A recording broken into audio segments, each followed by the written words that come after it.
Amén.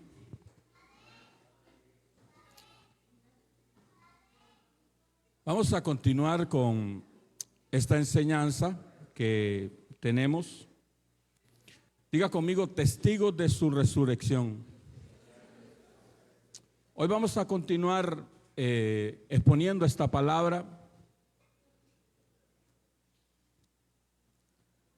Dice en 1 Corintios 15, 14, que si Cristo no ha resucitado, entonces toda nuestra predicación es inútil y la fe de ustedes también. Pero en el mismo pasaje Pablo contesta, pero el caso es que el Mesías sí resucitó de entre los muertos como primicias de la resurrección. Y hay dos pasajes que hablan de esto. Hechos capítulo 10, versos 40 y 41 dice, pero si Dios lo resucitó al tercer día, después Dios permitió que se apareciera no al público en general, sino a nosotros, a quienes Dios había elegido de antemano para que fuésemos sus testigos. Nosotros fuimos los que comimos y bebimos con él después de que se levantó de los muertos. Y también dice Esteban, pero Dios lo levantó de los muertos y durante varios días se apareció a los que habían ido con él de Galilea a Jerusalén. Actualmente, es decir, cuando está escribiendo Lucas, ellos son testigos al pueblo de Israel y ahora nosotros estamos aquí para darles la buena noticia. ¿Cuál es la buena noticia? Que Cristo murió, pero también que Cristo resucitó. ¿Cuántos dicen amén? Diga conmigo, testigos de su resurrección. Hoy voy a hablarles de una familia, de una pareja, la familia Cleofas. ¿Alguno está buscando nombre para el hijo? Ahí está, hermano.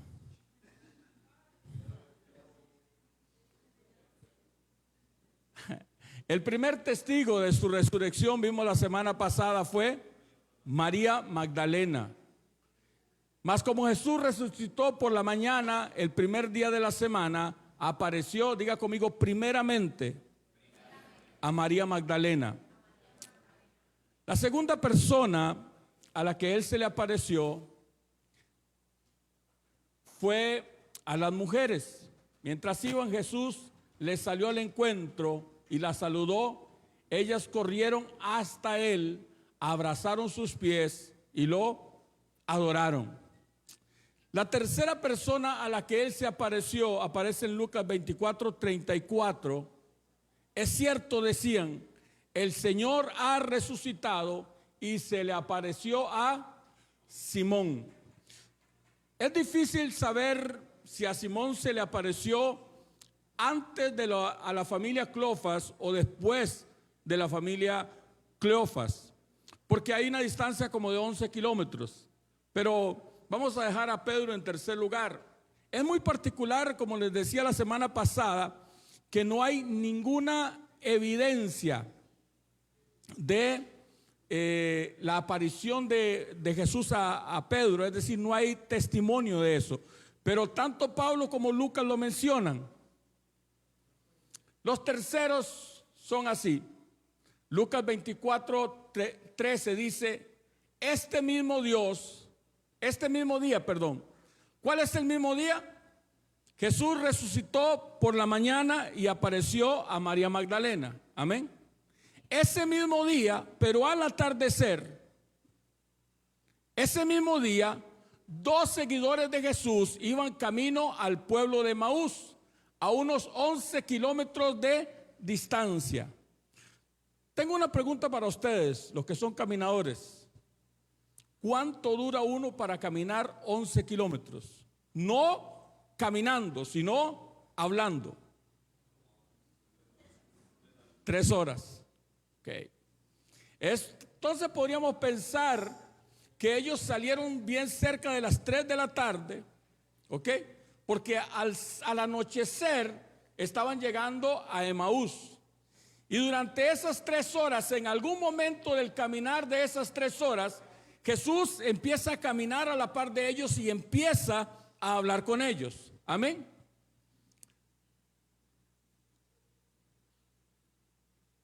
Diga conmigo, un encuentro con una familia. Les voy a mostrar por qué yo creo que esta era una pareja de hombre y mujer. Eso no está escrito en piedra, es la interpretación que yo hago del texto bíblico. Amén. La palabra dice claramente, Lucas 24, 14 y 15, al ir caminando, hablaban acerca de las cosas que habían sucedido. ¿De qué hablaban? Mientras conversaban y hablaban, de pronto Jesús mismo apareció y empezó a caminar con ellos. Es como que dos personas van caminando y un tercero los alcanza o los deja alcanzar y empieza a escuchar lo que van hablando. Entonces uno de ellos, llamado, diga conmigo, Cleofas, contestó: tú debes ser la única persona en Jerusalén que no oyó acerca de las cosas que han sucedido allí en los últimos días. La única mención en el nuevo pacto de Cleofas es esta. Sabemos que era un seguidor de Jesús, sabemos que era un seguidor cercano de Jesús, pero no de los 12, quizá de los 70. ¿Están conmigo? Era un seguidor de Jesús. Solo en este pasaje se menciona, y las frases que vamos a ver a continuación, pero específicamente el nombre de él, solo se menciona en esta ocasión. Y es lo único que sabemos de uno de los dos personas que iban con Jesús. Un hombre, un seguidor llamado Cleofas. Pero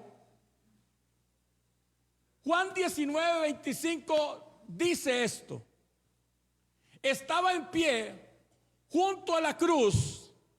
Mira, cuando están crucificando a Jesús o cuando Jesús está crucificado, hay personas que no oyeron como los discípulos. La Biblia enseña que Juan estuvo ahí, pero dice que estaba ¿quién? La madre de Jesús, la hermana de su, es decir, una tía de Jesús, permanece ahí en la cruz. Y mira qué persona tan importante tiene que haber sido esta. ¿Quién estaba también? María Magdalena, de la que hablamos la semana pasada. Y entre estas personas estaba María, la esposa de Cleofas. ¿Aló? Mira qué mujer tan extraordinaria tiene que haber sido la esposa del hombre que estamos hablando. ¿Aló? Que permaneció en la cruz mientras crucificaban al Señor. ¿Aló? Algunos creen que era familiar de él, pero lo interesante es que esta persona es testiga de la muerte de Cristo, y así como se le apareció a María Magdalena. ¿Aló? Ahora, ¿por qué yo creo que eran estos dos los que iban? Porque Cleofas vivía en Emaús. ¿Aló? María, la esposa de Cleofas, estaba en Jerusalén. Es decir, ellos habían subido para celebrar la fiesta de la Pascua.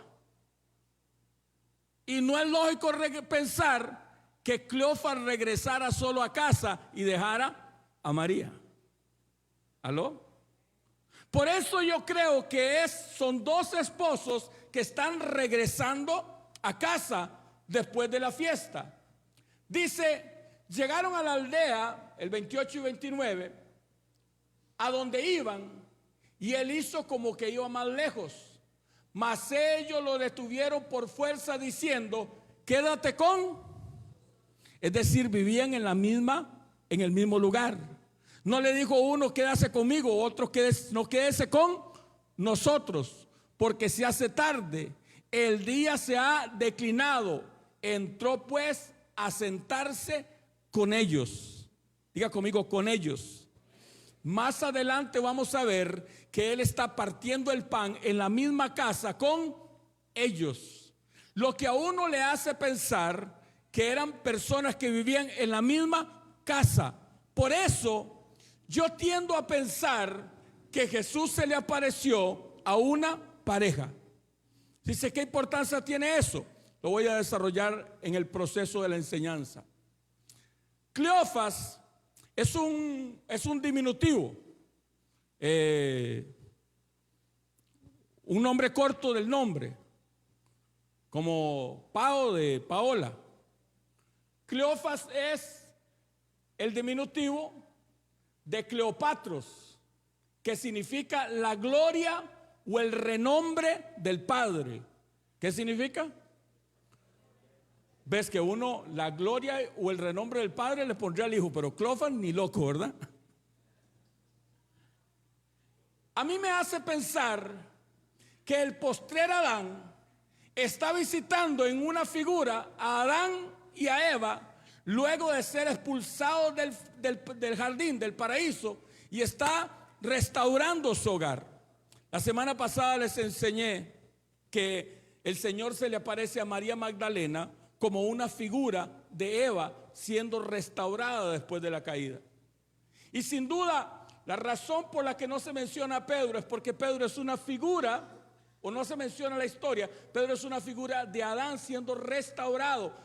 Por eso usted lo verá, por ejemplo, cuando el Señor le dice a Pedro que a ti te doy las llaves. ¿Aló? Lo que ates será atado y lo que desates será desatado. Porque Pedro es una figura del postrer Adán siendo levantado. Ahora, imagínense la historia de Adán y Eva siendo expulsados del jardín. Pero lo extraordinario es que no los dejó solos, sino que empieza a caminar con ellos y empieza a restaurar esa pareja. ¿Están conmigo? Jesús caminó contigo, Jesús caminando contigo en el viaje de la vida mientras se nos revela. Esta es una imagen del Señor caminando en tu matrimonio mientras se nos revela, mientras le conocemos, mientras le entendemos y entendemos los planes de Él hacia nuestra vida. Ellos mantienen una conversación sobre la muerte y la resurrección de Cristo, pero si usted le permite, Jesús caminará a su lado y le ayudará en las vicisitudes de esta vida. ¿Está conmigo? Diga conmigo, pláticas con el resucitado.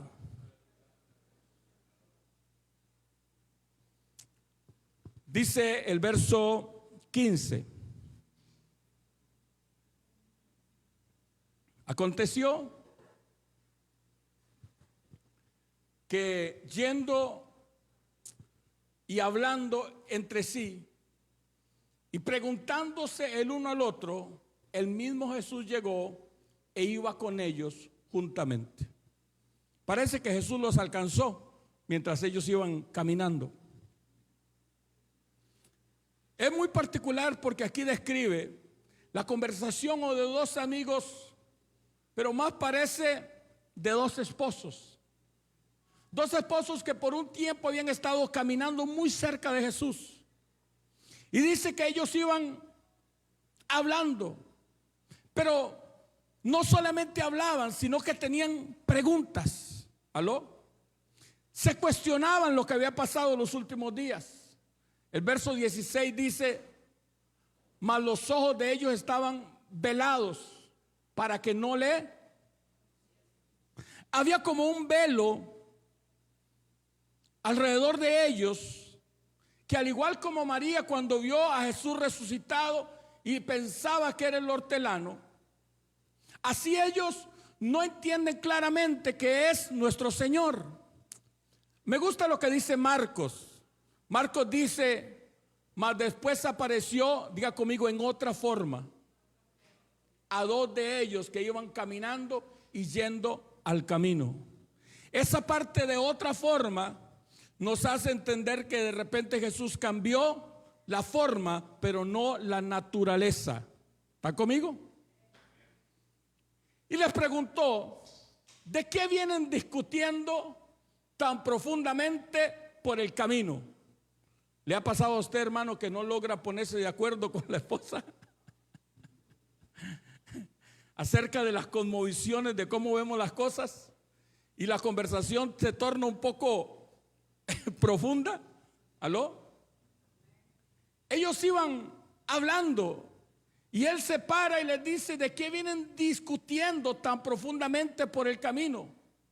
Se detuvieron de golpe con sus rostros cargados de tristeza. Reina Valera hace énfasis a eso, a que ellos estaban tristes. No iban alegres celebrando por el camino, sino que estaban llenos de tristeza, estaban llenos de dolor, estaban llenos de angustia. ¿Aló? Entonces, este hombre, este forastero que los alcanza y empieza a caminar junto a ellos, y ellos discutían, pero no entendían. ¿Aló? Le pasaba la del eunuco, el etíope, que dice que leía, pero no entendía lo que leía. Y entonces Jesús se empieza a caminar a la par de ellos para poder explicarles. ¿Aló? Entonces uno de ellos, llamado Cleofas, contestó: tú debes ser la única persona en Jerusalén que no oyó acerca de las cosas que han sucedido allí en los últimos días. Imagínense la conmoción que trajo la muerte de Jesús en todo Jerusalén, al punto que Cleofas está sorprendido.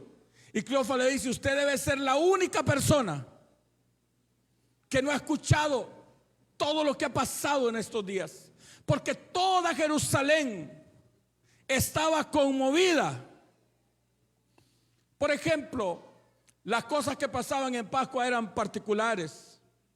Ustedes recuerdan que la Biblia enseña que con el nacimiento de nuestro Señor, Herodes mandó que matara más o menos 2,000 niños, los niños más o menos nacidos a la edad de Jesús.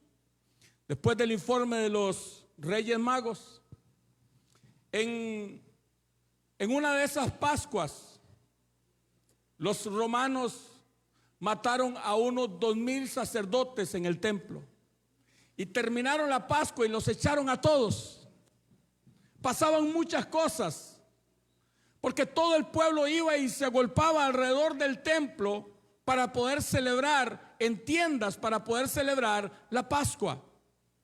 Ahora, en esta Pascua, al llegar el inicio de la Pascua, entre el día 10 y el día 15, nuestro Señor fue crucificado. ¿Qué cosas? Pregunta Jesús. Las cosas que le sucedieron a Jesús, el hombre de Nazaret. Y le dijeron: él era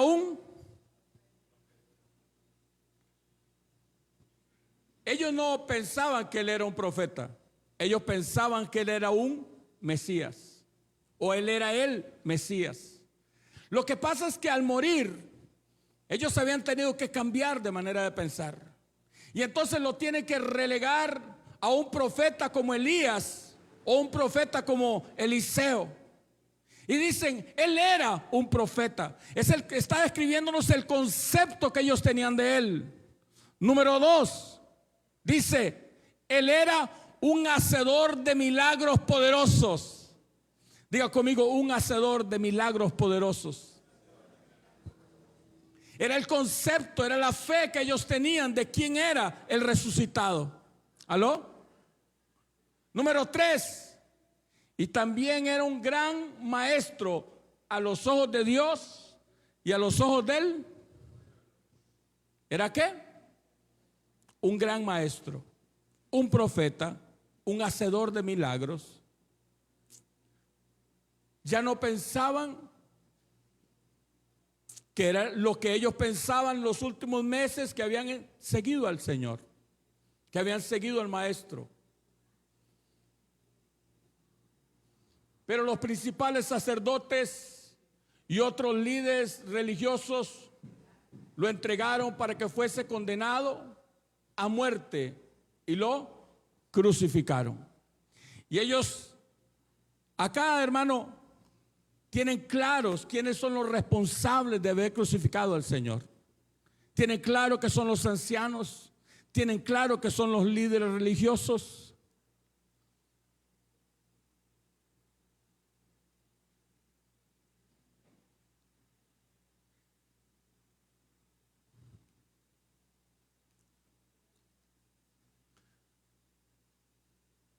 Nosotros teníamos la esperanza. ¿En qué término verbal está ese teníamos? ¿Aló? Nuestra fe nunca es la misma cuando decimos yo tengo la esperanza que cuando decimos yo tenía la esperanza. Esta es una pareja que ha perdido la esperanza. Nosotros teníamos la esperanza de que fuera el Mesías que había venido para rescatar a Israel. Dentro de la cultura judía o dentro de la cultura hebrea se tiene el concepto de dos Mesías. Del Mesías Josué, ¿qué hizo Josué? Josué conquistó la tierra prometida. ¿Aló? Josué llegó a la gloria a Israel. Entonces ellos concebían un Mesías como el segundo Mesías o como el Mesías que todavía sigue esperando Israel. ¿Aló? Por eso, cuando venga el anticristo, ellos se van a ir resbaladitos, porque siempre han esperado un Mesías conquistador. Un Mesías que viene a librarlos de los romanos. ¿Aló? Un Mesías que viene a hacer grande Israel otra vez. Pero dentro del concepto de Israel también estaba el Mesías Aarón. Un Mesías que ofrecía sacrificios y que rendía su vida por el pecado del pueblo. Un Mesías sufriente. Pero ellos no habían entendido tan claramente este concepto, sino que ellos esperaban un Mesías guerrero. ¿Qué esperaban? Esto sucedió hace 3 días. Ustedes recuerdan el tema de los 3 días de los judíos con los muertos. Por eso que el milagro de Jesús cuando resucita a Lázaro es impactante. ¿Por qué? Porque Jesús resucitó a Lázaro ¿a qué día? Al 4º día. Porque los judíos pensaban que ya una vez que 3 días habían pasado ya no había mucho que hacer. Amén. Además de esto dices, ya esto hace 3 días. Ahora diga conmigo rumores de resurrección. Esto está hablando los Cleofas. No obstante, algunas mujeres de nuestro grupo de seguidores fueron a su tumba esta mañana y temprano y regresaron con noticias increíbles. Dijeron que el cuerpo había desaparecido. Ellos entre líneas están hablando de la resurrección porque ellos entendían que cuando pasaban 3 días ya se moría, estaba muerto y remuerto. Pero dicen, algunas mujeres fueron y el cuerpo ya no estaba. Y que habían visto ángeles quienes les dijeron que Jesús está. Me llama la atención que la gente no le creyó mucho a las mujeres acerca del mensaje de los ángeles. Porque las mujeres, los ángeles se aparecieron a María Magdalena, pero también a las otras mujeres. Y les dieron un mensaje de que el Señor estaba vivo. Pero usted mirará que Cleofas lo menciona y lo descarta. Algunos de nuestros hombres, porque recuerda que estamos en la cultura judía, la palabra de la mujer no podía sostenerse por sí misma. ¿Aló? Entonces algunos de los hombres corrieron para averiguarlo. ¿Cuáles fueron esos hombres? La semana pasada lo vimos. Pedro y Juan. Y efectivamente el cuerpo no estaba tal como las mujeres habían dicho. Hay un rum, hay un rumor, pero la única evidencia que ellos tienen de que Jesús resucitó es que el cuerpo no está. Las mujeres dicen que vieron ángeles. Parece que no habían tenido la oportunidad de hablar con María Magdalena antes de irse, porque María Magdalena sí lo había visto resucitado. Amén. O con las mujeres. Diga conmigo, profecías de su resurrección. Lucas 24, 25. Entonces Jesús le dijo: qué necios son. Les cuesta tanto creer lo que los profetas escribieron en las escrituras. Y a partir de ahí van a tener una lección de profecía bíblica. ¿Aló? Lastimosamente Lucas no detalla lo que Jesús enseñó. Pero a partir de ahí, él dice la palabra: ¿acaso no profetizó claramente que el Mesías tendría que sufrir? ¿Tendría que? Todas estas cosas antes de entrar en su... Claro, ustedes esperan un Mesías glorioso. Y déjenme decirle, hermano, que cuando Cristo venga en su segunda venida, será esta imagen. No será INRI, hermanos amados. Será un guerrero poderoso. No vendrá como vino en la primera venida, como un cordero. Vendrá como león. ¿Alguien está conmigo todavía? Él vendrá venciendo y para vencer. Vendrá victorioso. Y entonces él dice, claro, habrá una gloria. Pero antes de la gloria ustedes no entendieron que el Mesías tendría que sufrir. ¿Por qué sufrió? Por sus pecados y por los míos. Entonces Jesús les dio por los escritos de Moisés y de todos los profetas, explicándoles, diga conmigo, explicándoles lo que las escrituras decían acerca de él mismo. Jesús empieza a abrirle las escrituras para que ellos puedan entender lo que no han entendido. ¿Qué no habían entendido? Génesis 3:15 dice: y pondré hostilidad entre tú y la mujer, entre tu descendencia y la descendencia de ella. Su descendencia le golpeará la cabeza. Pero había una profecía que decía que la simiente de la serpiente le hería el talón. ¿Aló? Y la herida en el talón nos habla de los clavos en los pies. ¿Aló? Desde Génesis 3:15 está profetizado que el Mesías, la simiente de la serpiente, viviría eso. También la simiente de Abraham, que dice: y mediante tu descendencia todas las naciones de la tierra serán benditas. Todo porque me has obedecido.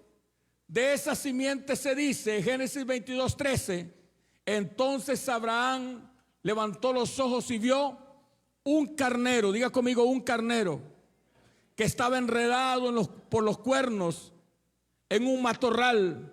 Y así que tomó el carnero y lo sacrificó como ofrenda quemada, diga conmigo, en lugar de su hijo. Ahora diga conmigo, en lugar de su hijo. ¿Sabes algo?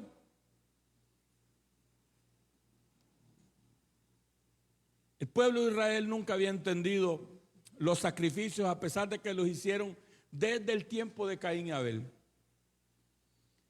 Y más atrás, desde Caín y Abel, fue lo que ocurrió en el jardín.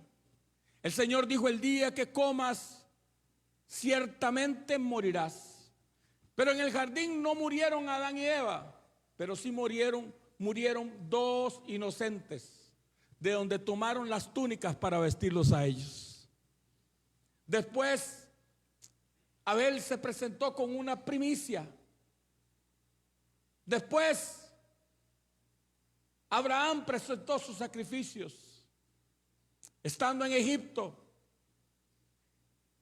no murieron los primogénitos de Israel, pero un cordero por familia fue muerto.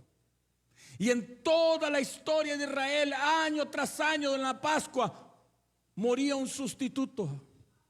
Y nunca entendieron que el Mesías tendría que morir como sustituto por nosotros. Ellos esperaban un rey guerrero, un hijo de David. Ellos esperaban un guerrero como Josué. Pero lo cierto del caso es que él vendría como un cordero a morir por usted y por mí. Y entonces le dice: qué necios, qué insensatos, qué duros de corazón. Ustedes tienen que entender las escrituras. Era necesario que él muriera, que él sufriera, pero después de eso vivirá en gloria. Habían olvidado las profecías del siervo sufriente de Isaías 52. Y subirá cual renuevo. ¿Cuál qué, hermano? Es claro que el renuevo es una alusión al Mesías. Y como raíz de la tierra seca, y es claro de la raíz de David en todo el Antiguo Testamento, no hay parecer en él, ni hermosura verlo hemos, mas sin atractivo para que lo deseemos. Di mi cuerpo a los heridores y mis mejillas a los que me mesaban el cabello. No escondí mi rostro de las injurias y los estupos. Y eso está ahí, hermano, en los libros que ellos leían sábado a sábado en la sinagoga. Isaías 53, 3 y 4 dice: despreciado y desechado entre los hombres. Y está hablando del Mesías. ¿Aló? Eso sí, no se lo diga a un judío, hermano, porque los judíos, si pudieran arrancar Isaías 53 de su Biblia, lo harían. ¿Aló? Desechado y despreciado entre los hombres, varón de dolores, experimentado en quebranto. Y como que escondimos de él el rostro, fue menospreciado y no lo estimamos. Ciertamente llevó él nuestras enfermedades y sufrió nuestros dolores, y nosotros le tuvimos por azotado, por herido de Dios y abatido. Ese Jesús, si murió, es porque se lo merece. ¿Aló? Cuando usted le pregunta a un judío acerca de este pasaje, él te dirá que ese pasaje se refiere al autor del pasaje. Pero Isaías, aunque fue aserrado, hermano, no llevó nuestros pecados y sufrió nuestros dolores. ¿Aló? Y le empieza el Señor a abrir a la familia Cleofas la palabra, y le sigue diciendo: mas él herido fue por nuestras rebeliones, molido por nuestros pecados. El castigo de nuestra paz fue sobre él, y por su llaga fuimos nosotros.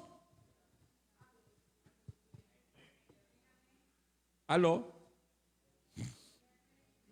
Escucha, la escritura no dice por sus llagas, como lo hemos leído siempre en plural.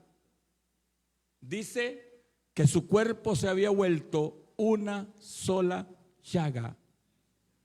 No dice por sus llagas, es decir, que tenía una llaga en la mejilla y otra llaga en la espalda. No, es que su cuerpo se había abierto.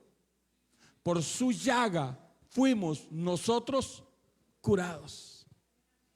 ¿Cómo tenemos nosotros acceso a él? Y eso es el tema del hombre, hermano, que el hombre cree que tiene que ayudarle a Dios de alguna manera. ¿Aló? Tú no tienes que ayudarle a Dios en nada, hermano, porque él lo hizo todo por nosotros. Lo único que tenemos que hacer es recibir el regalo de vida eterna. Él murió por nosotros. Él murió por usted. Él murió por mí. ¿Aló? Herido fue por nuestras rebeliones. Sí, yo fui rebelde, pero Él vivió su vida completamente en obediencia. Yo viví mi vida, toda la vida, transgrediendo la ley, y Él vivió toda su vida cumpliendo la ley. Pero en la cruz hubo una transacción. Él murió en mi lugar para que yo viva en su lugar. Quiere decir que todo mi pecado el Padre lo ve en la cruz de Cristo. Pero toda la obediencia de Cristo, toda la obediencia de Él viviendo toda su vida rectamente, toda su justicia, me la atribuye a mí si es que he resucitado con Cristo. ¿Aló? Pastor, ¿y cómo accedemos a eso? A través de la cena del Señor.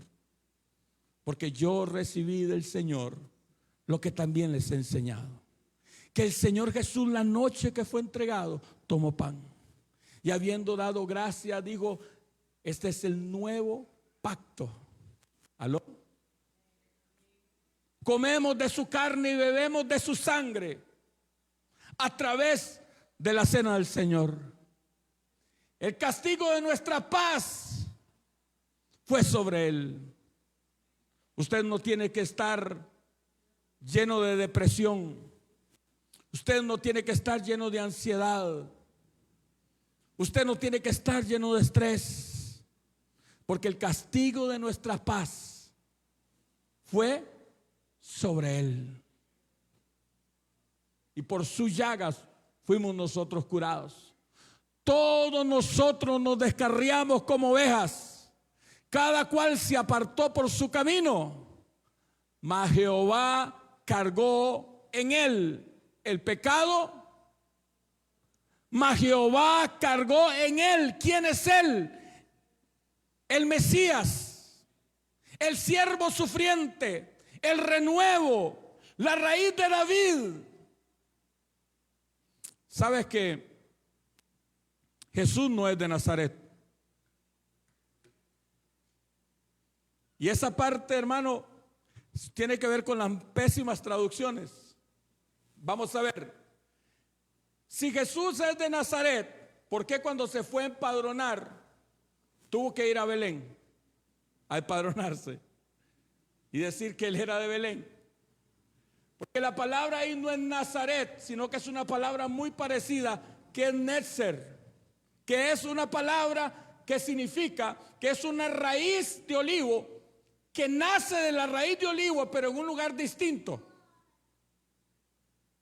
Cuando ella le dice, no dice Jesús de Nazaret, dice Jesús Netzer, que es una raíz de David, pero que nació en un lugar distinto. ¿Aló? Y ellos tienen claro que es una alusión al Mesías. Por eso Jehová cargó en Él. ¿En quién? En el Jesús de Nazaret, en el Netzer, el pecado de todos nosotros. Isaías 53:7, angustiado Él y afligido, no abrió su boca, como cordero fue llevado al matadero. Como el cordero que murió en el Edén en lugar de Adán y Eva. Como el cordero que murió en lugar de Abel. Como el cordero que murió en lugar de Isaac. Como el cordero que murió en lugar de los primogénitos. Como la serpiente de bronce que el pueblo de Israel miraba para ser sano de las picaduras. Y así sigue por todo. Lo llevó, hermano, primeramente por la ley, luego por los profetas, luego por los escritos, haciéndoles ver que el Mesías tenía que morir. ¿Aló? Enmudeció, como cordero fue llevado al matadero, y como oveja delante de sus traspasadores, enmudeció y no abrió su boca. Yo imagino, hermano, lo que sentía la esposa de Cleofas, que había estado con nuestro maestro ahí en la cruz, cuando nuestro Señor le abría las escrituras y ella podía entender aquel hombre que ella vio morir enmudecido, que solamente pronunció unas cuantas palabras, entre ellas: mujer, he ahí tu hijo. O cuando dijo: Elí, Elí, lama sabactani, Dios mío, ¿por qué me han desamparado? O cuando pronunció: Padre, perdónalos porque no saben lo que hacen. ¿Aló? Estas imágenes de este pasaje tienen que haberle abierto el corazón a esta mujer. Diga conmigo: una invitación al resucitado. Aquel camino de 3 horas, quizá de 1 hora, se convirtió en una clase de profecía bíblica. ¿Aló? Pero para entonces, ¿has visto cuando uno tiene una conversación interesante, hermano, que el camino se hace cortito? Para entonces ya estaban cerca de Emaús y del final del viaje. Y Jesús hizo como que iba a seguir adelante. Déjeme decirle, si esta pareja se hubiera detenido, solamente hubiera tenido una revelación del por qué el Mesías tenía que morir. Pero no habían podido ver al resucitado. Habían escuchado al resucitado, habían caminado con el resucitado, pero todavía no se les había revelado. Por eso la Biblia dice que muchos, sin saberlo, hospedaron ángeles. ¿Aló? Acuérdese ser hospitalario. Más en este tiempo lleno de maldad, hermano, donde no se le puede abrir la puerta prácticamente a nadie. ¿Aló? Y él hizo como que iba a seguir adelante, pero ellos le suplicaron: quédate con nosotros esta noche, quédate con nosotros, ya que está haciendo tarde. Entonces los acompañó. Y esta traducción, de Nueva Traducción del Viviente, dice: a su casa. Pero en el original no dice que sea su casa, pero se infiere que es su casa. Es decir, que acá nos confirma más que estos 2 viajeros eran Cleofas y María, esposa de Cleofas. Ahora lo están invitando a entrar a su casa y a quedarse en su casa. ¿Sabes? Jesús no es un sobrado. A Jesús hay que invitarlo a la casa. Otra vez lo voy a repetir. Tú tienes que abrir tu corazón. Cada pareja que hay aquí, cada matrimonio que hay aquí, tiene que hacer un esfuerzo por invitar a Jesús a entrar a su casa. Porque Él siempre hará como que va más de largo. Mira qué tremendo. En medio de la discusión que ellos llevaban y la conversación de cosas que no entendían, Él tuvo misericordia y se paró y empezó a explicarles y empezó a abrirles el entendimiento, cómo era necesario que el Mesías sufriera para después entrar en gloria. Pero luego hizo como que iba de lejos y ellos lo invitaron. Y me gusta la palabra que se usa aquí, que es suplicaron. A menos que usted encuentre un momento para Jesús, a menos que usted apague Netflix, hermano, yo le aseguro que las enseñanzas de Jesús son más poderosas, más impresionantes. Pero tienes que apagar el televisor y tienes que invitar al resucitado a entrar a tu casa. Entonces los acompañó a casa. Diga conmigo: cenando con el resucitado.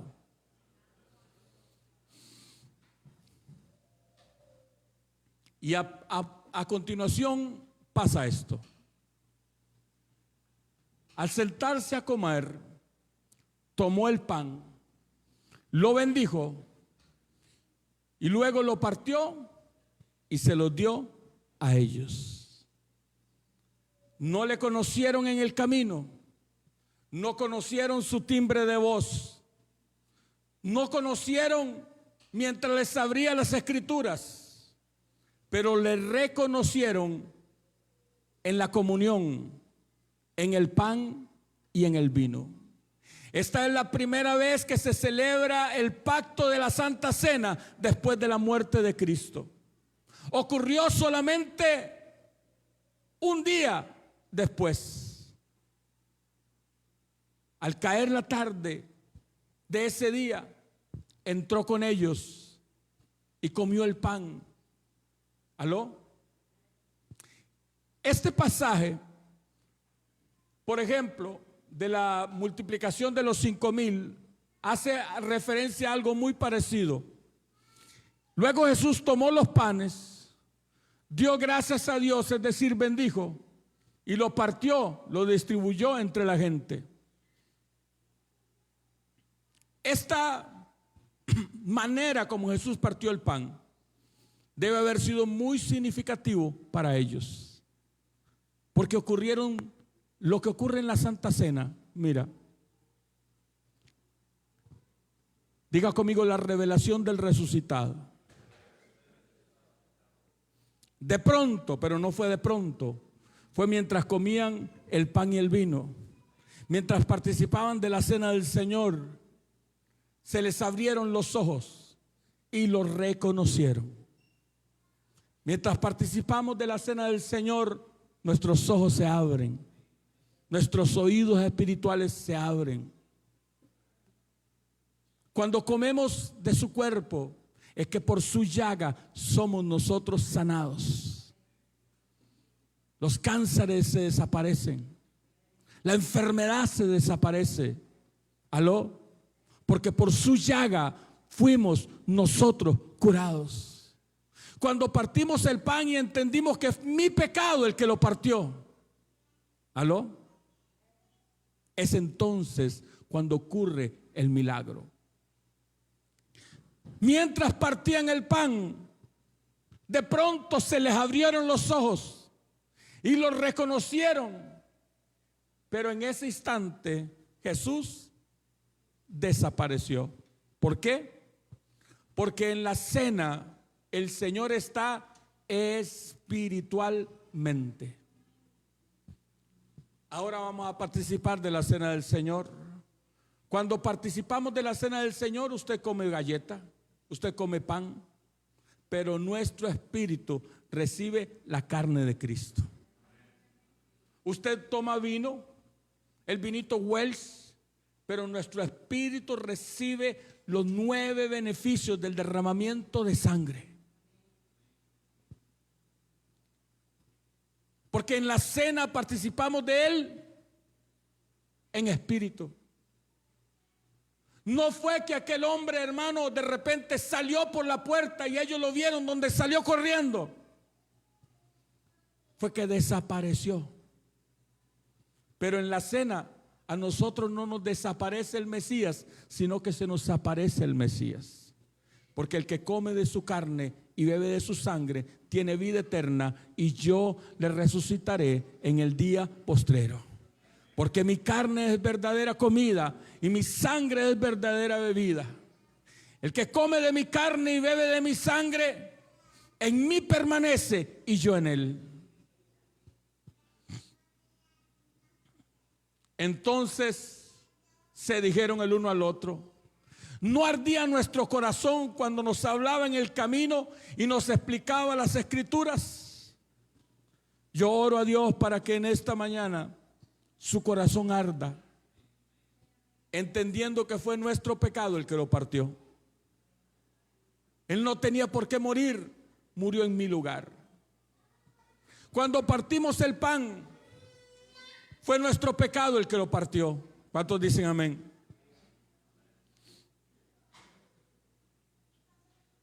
¿No ardía nuestro corazón cuando nos hablaba en el camino y nos explicaba las escrituras? al instante,